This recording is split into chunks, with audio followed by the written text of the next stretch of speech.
Последните години се опитахме да разширим обхвата на социалните услуги, да подобрим качеството, да подобрим условията, но без всички вас, всички тези цели не биха били достижими.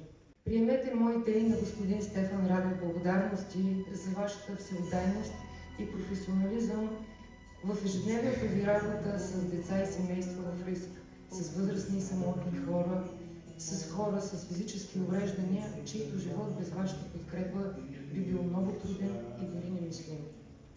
Дългогодишни са традициите в социалната работа в нашия град и мисля, че тази вечер трябва да дадем заслуженото уважение към всички, които положиха основите на социалната работа и които им оставиха своя опит.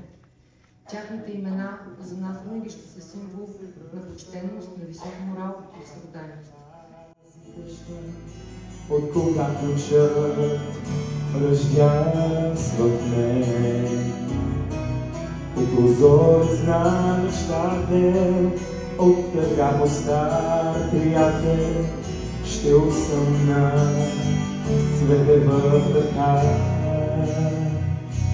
По първите дни закъснени следи преминават през мен и потъват в очите ми.